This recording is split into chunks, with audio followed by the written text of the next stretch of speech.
Well, I haven't made a video for about 2 weeks now, and you guys that subscribe and comment on a regular basis, I appreciate you and I apologize.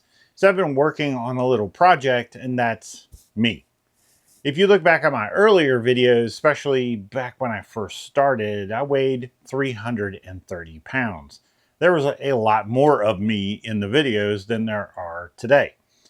So I got on the scale this morning and hit 239. That's a new low for me. So since June of last year to today, I've lost a substantial amount of weight. And the process is still going. I'm not done, but I'm pretty happy with where I'm at. But that's created like an instability in my schedule between working and then cooking, because I only eat whole foods now, and just trying to keep on track with my new diet plan or my new lifestyle essentially has kept me pretty busy. And unfortunately, this last couple weeks, I haven't been able to make a video. Since then, my subscription count has gone crazy, over 10,000 now, which I can't help but be thankful for that. You guys are amazing and I appreciate it. So I just wanted to make a video and let you know I'm still here and I'm still working on my goal for my weight, and I do have several videos coming up.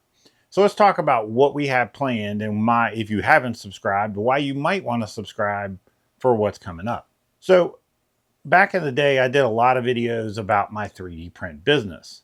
Since things have changed with me and me concentrating more on my health, I've kind of let that 3D print business side of things slide a little bit. There really hasn't been many videos in that aspect.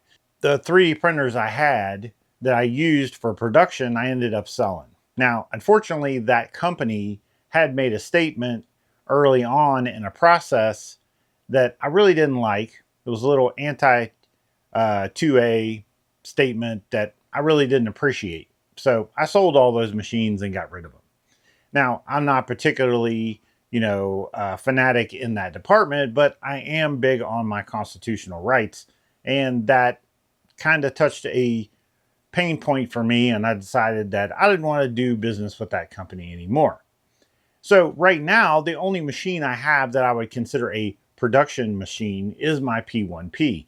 I really don't do any kind of production work on my X1C. It's kind of been my flagship machine, if you will. And now that I have the H2S, it's kind of my other little baby that I'm not going to abuse. But the P1P is one that I don't care. I'll run all the hours in the world on it.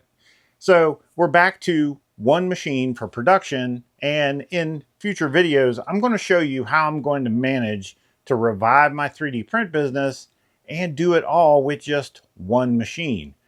One thing I don't encourage you to do if you decide you want to go out and start a 3D print business is not to run out and immediately buy 15 machines and start printing dragons, because in 2026, that's a plan for failure.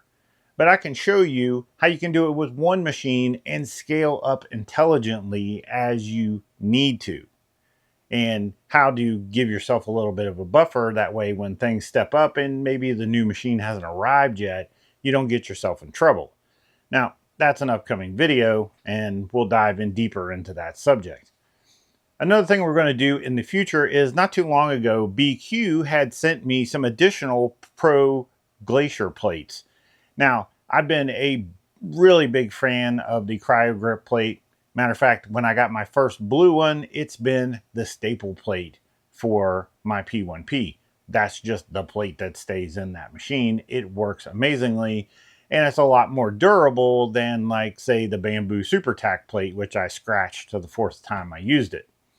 So we're going to be doing a video. I'm going to show you some additional plates that they've come out with in that same line of plates, and it's just a go-to plate for me, so I think it's worth talking about.